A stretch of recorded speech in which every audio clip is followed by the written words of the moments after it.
Chapitre 2 de la contestation entre la miséricorde et la justice, la vérité et la paix. À ces paroles, la miséricorde, ayant avec elle la paix, sollicitait les entrailles du Père pour qu'il vînt au secours du genre humain. Mais la vérité, soutenue de la justice, combattait en sens contraire. Alors il s'éleva entre elles une grande contestation, que raconte au long saint Bernard avec la magnificence de son style. J'en rapporterai seulement, selon mon pouvoir, les principaux traits. Souvent, en effet, j'ai dessein de citer les délicieuses paroles de ce grand homme, mais la plupart du temps je les abrégerai, pour éviter la prolixité. Voici sommairement ce qu'il rapporte ici. La miséricorde disait donc au Seigneur : « Avez-vous réprouvé l'homme pour toujours, Seigneur, ou bien oublierez-vous de pardonner ?» Et elle murmurait longtemps ces paroles à son oreille.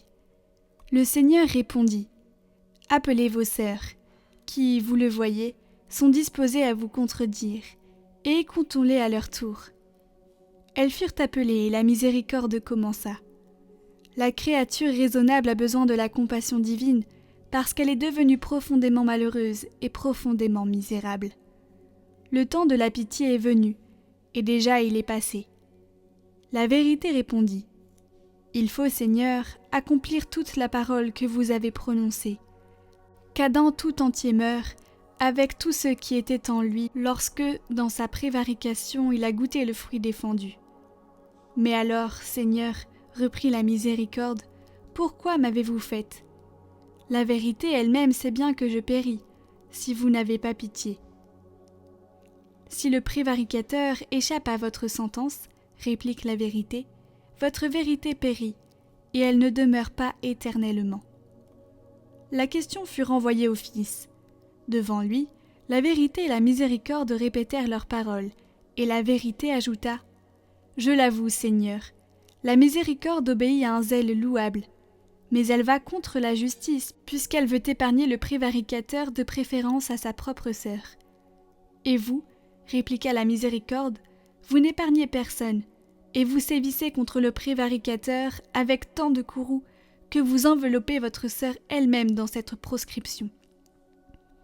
La vérité n'en reprend pas moins avec force : « Seigneur, ce débat est dirigé contre vous, et vous devez prendre garde que la parole du Père ne soit rendue dérisoire. » Alors la paix intervint et dit : « Cessez ces discours, une telle contestation n'est pas digne des vertus. Vous voyez que la controverse était grave, et que les raisons de part et d'autre étaient sérieuses et puissantes. Et on n'apercevait pas comment, à l'égard de l'homme, la miséricorde et la vérité pouvaient garder leurs droits. Mais le roi suprême écrivit la sentence suivante et la donna à lire à la paix, qui se tenait le plus près de lui. L'une dit : « Je péris si Adam ne meurt pas. » L'autre dit : « Je péris s'il n'est pas fait miséricorde. » Que la mort devienne un bien, et que toutes les deux obtiennent ce qu'elles demandent. Elles restèrent stupéfaites de cet arrêt de la sagesse et consentirent à ce qu'Adam mourût en obtenant miséricorde. Mais elles demandèrent comment la mort pourrait devenir un bien, puisqu'elle était déjà un mal horrible, rien qu'à en entendre parler.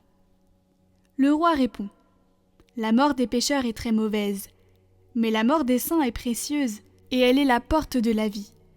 Qu'il se trouve donc quelqu'un qui ne soit pas soumis à la mort, et qui meure par amour. Et de la sorte, comme la mort ne pourra retenir un innocent, il se fera un passage par où s'échappe le genre humain délivré. » Cette parole fut accueillie avec joie. « Mais où rencontrer une personne pareille ?» dirent les vertus. Et aussitôt la vérité retourna sur la terre, et la miséricorde resta au ciel. Car il est écrit dans le prophète : « Seigneur, votre miséricorde est dans les cieux, et votre justice s'élève jusqu'aux nuages. » La vérité parcourt l'univers entier. Personne n'était exempté de la tâche originelle, pas même l'enfant d'un jour. Et cependant la miséricorde traverse le ciel. Personne ne se rencontre qui ait pour un tel sacrifice une charité assez immense. Tous, en effet, nous sommes des esclaves, et quand même nous aurions fait le bien, tous nous devrions dire avec saint Luc : nous sommes des serviteurs inutiles. Or, Comme il ne se trouvait personne qui eût assez de charité pour offrir sa vie, pour des serviteurs inutiles, les 2 sœurs, dans une grande anxiété, reviennent au jour dernier. Elles n'avaient pas découvert ce qu'elles désiraient. Alors la paix leur dit : « Vous ne savez rien et vous n'avez pas réfléchi. Il n'existe pas d'être créé qui fasse le bien. Il n'en existe pas un seul. Mais celui qui vous a donné le conseil peut vous donner l'assistance. » Le roi le comprit et dit : « Je me repens d'avoir fait l'homme. Il faut que je fasse pénitence pour cet homme que j'ai créé. » Et ayant appelé Gabriel, il lui dit : « Va, et dis à la fille de Sion : Voici que ton roi va venir. » Ainsi parle saint Bernard. Jugez donc de quel péril a été et est toujours le péché, et quelle difficulté il y a pour en trouver le remède. Dans ces circonstances, les vertus tombèrent d'accord que la personne du Fils était spécialement capable d'atteindre le but, car la personne du Père paraît en quelque sorte toute terrible et toute puissante, et la paix et la miséricorde auraient pu en concevoir quelque crainte. Le Saint-Esprit est toute bonté, et la vérité et la justice pouvaient y trouver matière à soupçon. Aussi le Fils, véritable médiateur, fut-il choisi pour l'œuvre du salut. Ayez soin de ne point prendre toutes ces choses à la lettre, mais dans un sens figuré. Et alors fut accompli le mot du prophète : la miséricorde et la vérité se rencontrèrent en face, et la paix et la justice s'embrassèrent. Telle est la méditation que nous pouvons faire sur ce qui s'est alors passé dans le ciel.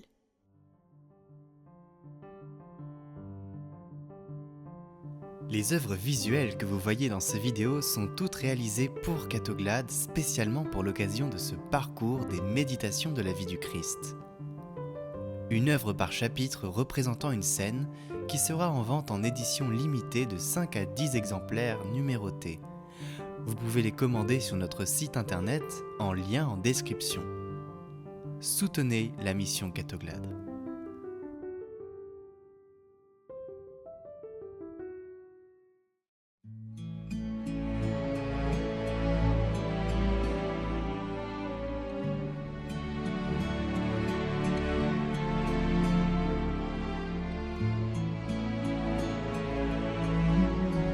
Écoutez la parole du jour, chaque jour sur Catoglade.